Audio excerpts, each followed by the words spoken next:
Okay, so we are now recording. This is Dr. Carol's 21-day reset challenge, phase 2 launch. Woo! So this is meant to be interactive, and it's not going to be real long, but I appreciate y'all that were able to show up to come and join us. So before I get into phase 2, I just wanted to throw it out there. And remember, it's only like a group of 12 people, so don't be shy. If you have a question or comment or want to share something, I invite that. Please do. Do you have any questions or comments about how your prep went? I'm kind of curious how you all did with getting ready for the actual launch tomorrow. Anybody? Well, I have a question about extra fiber. Like I made lentil soup, and I had made it years ago, and I didn't really like it that well. But this time I cooked it longer with all the vegetables and all the spices it says on the outside of the bag. So I ate a good full 2 cups of it, but I don't know if that might be a little bit too much fiber for me, that my body's not used to it. So could that be why I feel a little bloated today? Absolutely could. Okay. I always say, though, that that's potentially your friend, so I would, okay. The more fiber you continually eat, your body does get used to that.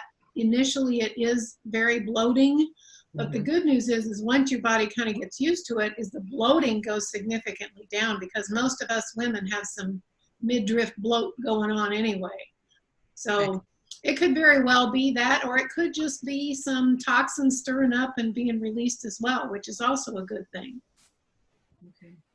And you asked about if we were trying anything new. Parsnips. I peeled a couple parsnips and put it in there too, and it adds extra flavor. Oh yeah, I put parsnips in my soup last week. I love parsnips and rutabagas added to my soups. Vegetable, lentil, bean, whatever. So has anybody made like something to kind of carry you through the week? A casserole, a soup, a big salad? Any prep done today? Anybody want to share any ideas? I am one who has to keep things really simple and basic just because of my work hours and going to school. So I love black bean burgers. I prep them, keep them in my freezer. Those are easy go-to, and I always have stuff for salad or grilled vegetables. Today I went to the store and bought a lot of dried beans, just fruits and vegetables, some nut butters. Anyway, I just have to keep things simple. Yeah, you sound like you're very well prepared. Those are all the things I have on hand too. Yeah. That's awesome. I'm curious, your black bean burgers, is that kind of a Southwestern flavor, or what do you use to season them? I really just use some salt, pepper, garlic. They're usually not too spicy. You don't use like cumin or any? I probably did use cumin last time. Yeah, I just will randomly grab different spices and throw them all in there. Kind of different every time, I suppose. Yeah, sounds good. All right. And Nancy, I see that you have joined us. I don't see you, but I know you're here, so thanks for joining us. All right, well, I'm going to do a screen share. If you've never done Zoom before, this is one of the benefits of Zoom, is as I can actually share my screen. So you all should be seeing our cleanse guide here, and I'm going to scroll down to phase 2, which begins here. So I thought we would just kind of review for clarification the eats and the don't eats, because there's generally a few questions here, and you guys have already posted some in the group, and thank you for posting anything that needs clarifying. But basically, on the eat list, what we want you to be focusing on is real food, whole food. So that would be fruits, vegetables, nuts, seeds, grains, beans. And if you eat meat, make sure that it's free range, organic, or as in the case of fish, wild caught. And I wanted to show this visual. I know Kelly's familiar with this one here. If you guys, I'm going to actually make this big. I'm going to make this a big where you can actually see this. This is a visual of what we are trying to accomplish. And I think I posted it in the group, but I can't remember. But y'all, this changed everything for me when I discovered what happens. And just, you know, curious actually, by a show of hands, how many of you have ever yo-yo dieted? Like you've gone up on the scale and then you go down and then you go up and then you go down. Anybody done that? Yep. Yeah. Okay. Yep. Well, this explains what is happening. It's fascinating, and I had never learned about this as a nurse. So see the gal at the top left, we're gonna say it's a girl because we're all women, and all the little dots, and she's kind of chubby there. And she decides, I'm gonna go on a diet, or I'm gonna just really start working out to burn off calories so I can lose weight. So she loses the weight by burning off those excess calories or reducing her intake with restriction. But see the black dots? The same black dots are still there. So what happens is those black dots are toxins. That's why we're shredding here. Those toxins are stored in fat cells. So as we're cleansing, eating whole, clean, fresh foods and helping to detoxify our bodies, those toxins are now moving out, okay? So the body will say, well, I don't need to hang on to those fat cells because there's some clean business going on now. So on the top one, this gal who restricts her calories and doesn't change how she's eating, still eating a lot of processed foods, not clean foods. So the toxins are still there, and the body says, girlfriend, I got to hang on to some fat cells to protect your heart, your lungs, your brain, your kidneys. So we're going right back up. And that's exactly what happens. The one on the bottom is what we're doing. That's our goal. So we got all these toxins in our chubby little bodies hanging into those fat cells. We're cleaning out the healthy way. Reducing fat is the result of reduced toxicity. And what ends up happening is you have better overall health because now the toxins are gone. The fat cells say, we're going to stay gone too. And that's why maintenance is a lot easier as well. Does that make sense? Any questions? I'm going to check my text. I want to make sure it's not somebody trying to get in the call. Nope, it's not. Okay. So any questions on that? Nope. Nope. Okay. Does it make sense though? Yes. Okay. So I'm going to get rid of that and back to this. Okay. So those are basically all the things we can eat. When it comes to oils, avocados are great. Coconut oil is really my go-to. There was a post this week in there. I don't know if you caught it, but unrefined organic coconut oil is great for your body. Like a tablespoon to 2 a day. You do not have to like restrict. This is not about restricting calories. We are counting chemicals. We're not counting calories, okay? And as far as the grains go, of course, we want to avoid anything with gluten. And there are a lot of gluten-free products on the market. My go-to because people say, well, can I eat this or can I eat that when it comes to gluten-free products? Because there's breads and pastas and crackers and all sorts of things that you can eat. If there's only 3 or 4 ingredients in it and it's non-genetically modified, then my rule of thumb is it's minimally processed. But if you've got a list of ingredients this long in a gluten-free product, probably not good for you. It's highly processed. Okay, any questions on that? Nope. I'm sipping my detox tea, by the way. Had mine earlier. Nice. Okay, so on the don't eats then, we have the gluten, which includes barley, spelt, and rye. We're avoiding dairy, and both of those, y'all, are extremely inflammatory in the body. I can almost promise you, because almost everybody that has done this with me, that restricts the gluten and the dairy, notice a change in mental clarity, in joint mobility, in digestion, and in their skin. So please do yourselves a favor and just 7 days, 100%, not a single cheat. This is the one thing I'm going to ask you, don't cheat, because as soon as you put it back in, it kind of ruins the experiment. So this is kind of like an experiment, because phase 3 is going to be where you reintroduce it. So by day, like by Wednesday, Thursday, definitely by Friday, you're going to be feeling so good. You might feel sluggish and lethargic and even nauseous the first 2 or 3 days because those toxins are moving out.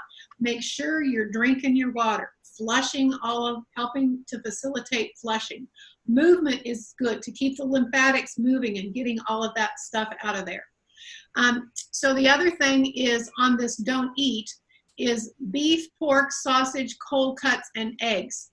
So we are eating free-range chicken and wild-caught fish during this week only, okay? That is the goal, because you want to make sure that, again, you're not having some kind of a symptom in your body that is related to those foods that you don't even know. So that's why we cut out so many things. This is not as much about losing weight, although you probably will, as it is really experimenting with finding out how your body responds to food so you can eat more intuitively. Another couple things that people generally have allergies to and they don't realize are corn and soy. So no corn. Now, because I've done this, I know I do fine with corn, so I continue to eat corn. And soy, as long as it's non-genetically modified, absolutely no problem with that. Most of the problems are with genetically modified soy. Dried fruits we're avoiding. We want fresh fruit or frozen fruit. Canned is less than ideal, but it's feasible as long as there's no sugar added. And then, of course, coffee, soda, and alcohol and sugar, which we've talked about. So any questions or clarification needed there? I thought I read on something else, it said no tomatoes. Did I remember? Yeah, well, let's move down here to the what to eat. So if you can see actually here on the what to eat under the red, tomatoes are actually not included. They are considered one of those highly acidic foods in the nightshade family that a lot of people have sensitivities to. So my answer to that question, is if you know that your body has no problem with tomatoes, then eat them. But if you're experiencing some symptoms that you're not sure whether it's related to food or not, then I would suggest staying away from them and make that one of the foods you reintroduce at the end of week 2. Does that answer your question? It does. Okay. So you guys can pretty well see the list of foods to eat. I wanted to just touch on this cooking method do's. Some people don't realize that one of the main reasons why we focus so much on raw fruits and vegetables is because raw foods have enzymes to help digest and assimilate the nutrients that you're actually getting from that food. When you heat a food to a temperature of 114 or higher, you've basically destroyed the life force of the food. So the enzymes are destroyed, and therefore you're just eating cooked dead food. And we have living cells that need lots of life, and enzymes help facilitate this digestion and assimilation of all this good food you're putting in there. So raw, if possible, is the best. Next best is lightly steamed. I always say you want to still have a little crisp to it. If it's all mushy, you've destroyed a lot of the nutrients.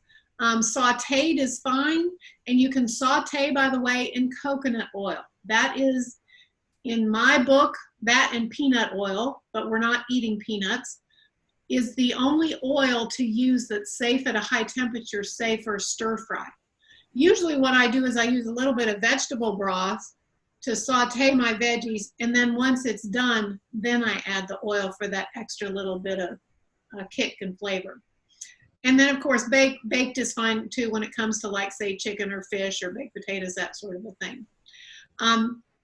The useful condiments, are y'all familiar with Bragg's liquid aminos? Anybody use that besides me? I have not used it, but I bought it today. Good for you. Okay. So do you like soy sauce? Yeah, sometimes on vegetables. Okay. Well, then it's very, very much like soy sauce, only a pure, cleaner form. of, and I use it in place of salt on vegetables, on baked potatoes, in soups, on salads. A lot of times I just use a little bit of Bragg's and some extra virgin olive oil on my salad, and that's what I use for my salad dressing. A lot of people use a little lemon juice or lime juice and some of that Bragg's. Oh, so good. And the other thing is nutritional yeast. You do not need salad dressings. Once your palate will change. Initially, it might not taste good if you're used to all the sugar and oil and processed foods.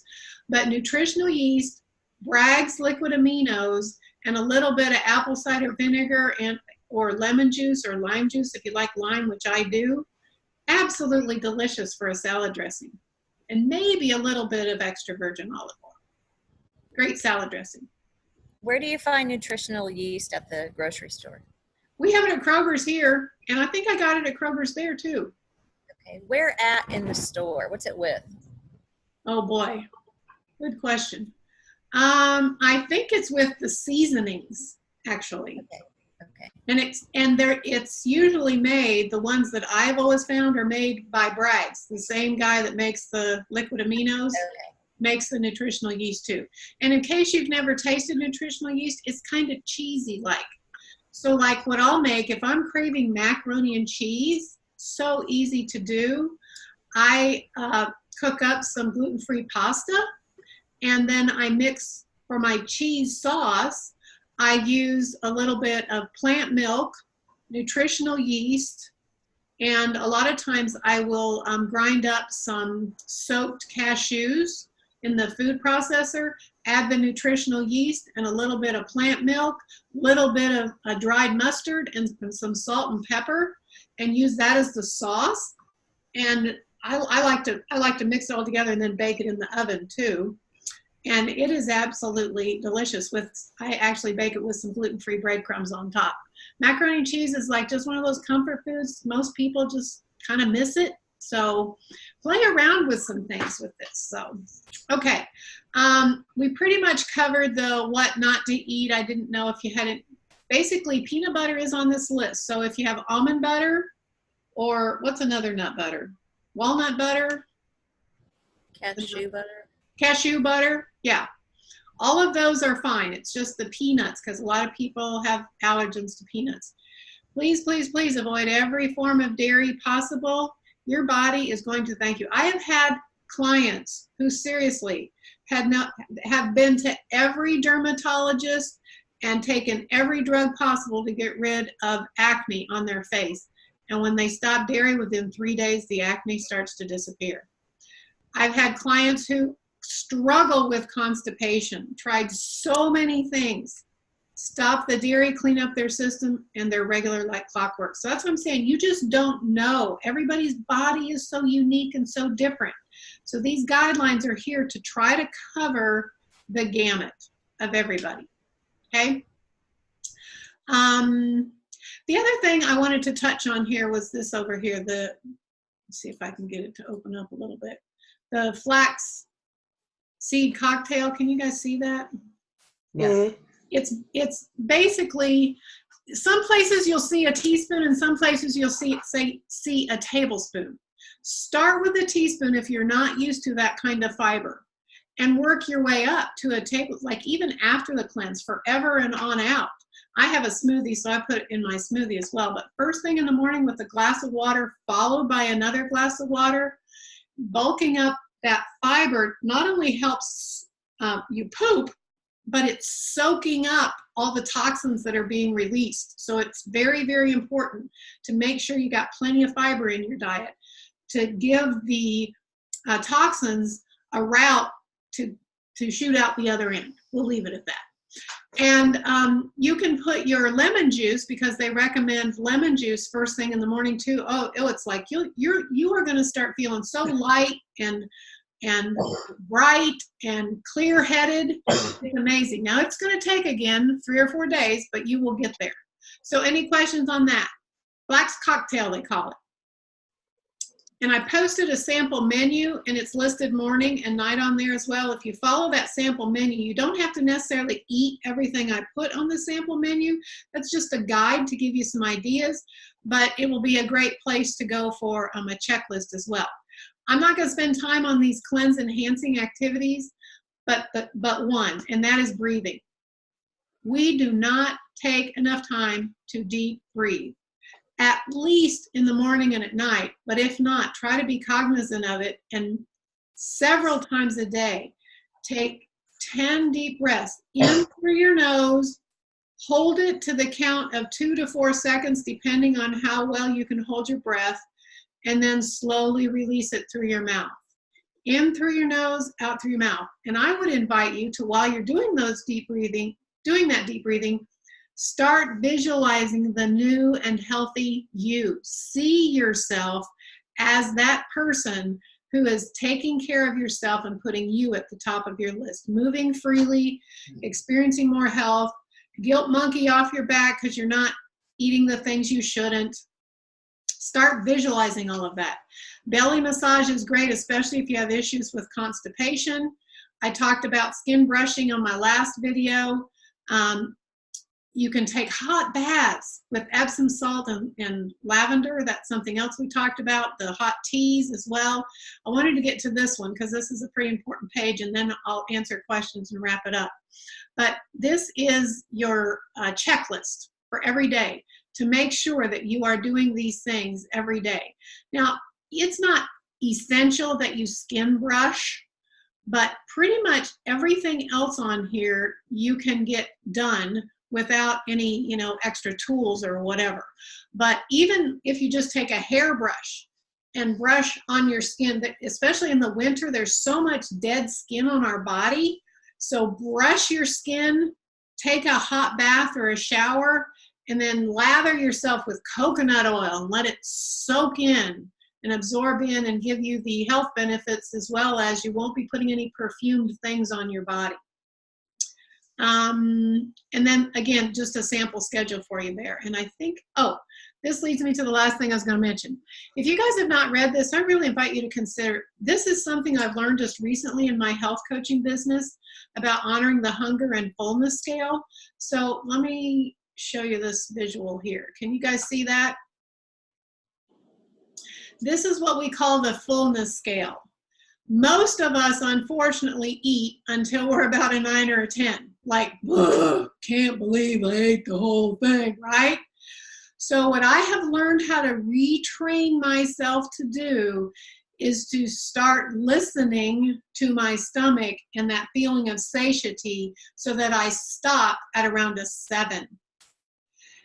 The benefits psychologically of having your meals planned, knowing when that next snack or that next meal is, you will be less likely to stuff at any given meal, because psychologically you're thinking, I know when I'm going to be eating next. There's seriously a psychological component to this where you just like get to that place where I got to just keep eating because I'm stressed and I don't know when I'm going to have time to eat that next meal. So you just like fill on up, and then, by the way, once you eat beyond a 7, you are now converting those excess calories to stored fat in your body.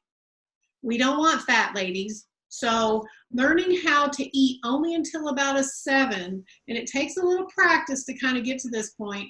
Initially, I was stopping when I was still maybe just a little bit hungry, but there is a difference between hungry, satisfied, and full.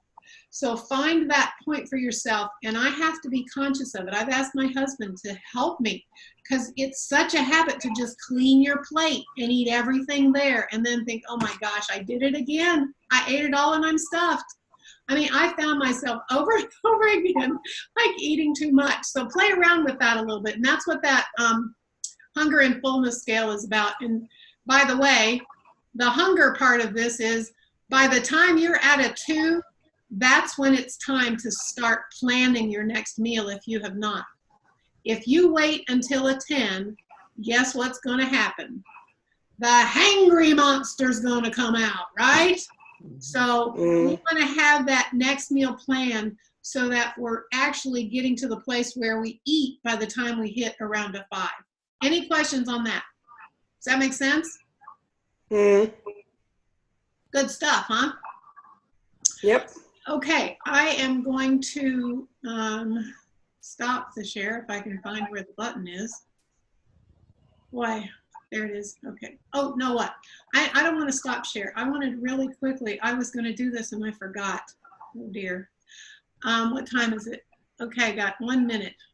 I was going to go to Facebook into our group, and I wanted to point out just 2 or 3 things really quickly. Because I know a lot of people aren't used to all this techie stuff, but I wanted to point out over here on the left-hand side, these are so beneficial. We have, if you click the Files tab and scroll down, oops, they're there.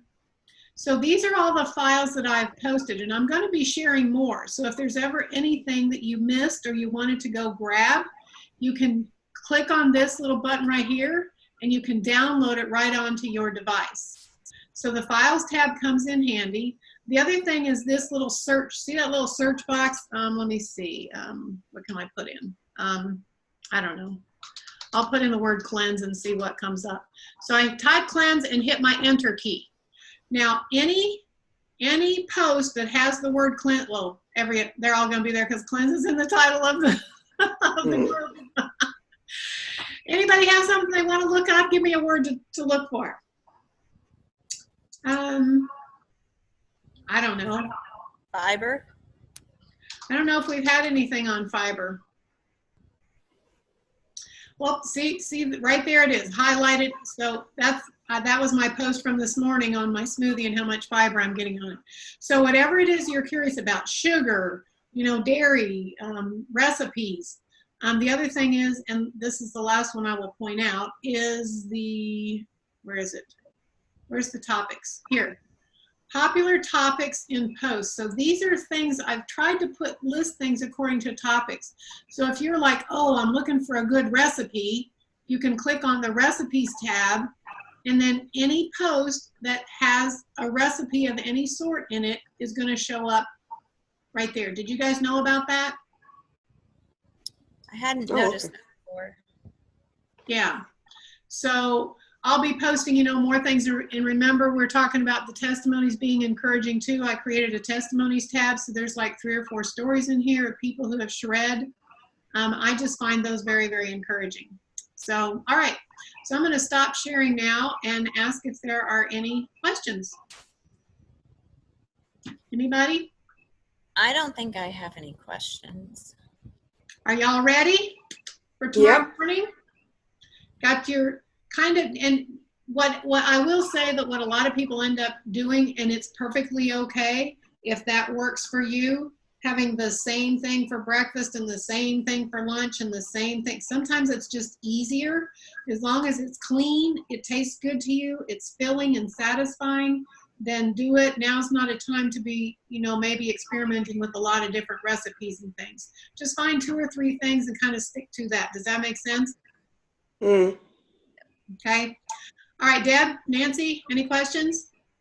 Nope. Sounds good. I'm ready.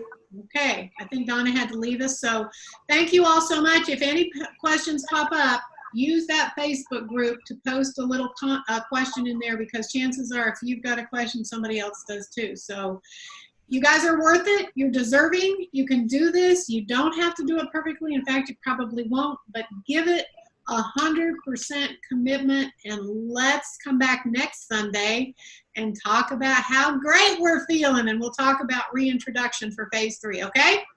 Okay. Yep. Thanks so much. Thank Bye-bye. you.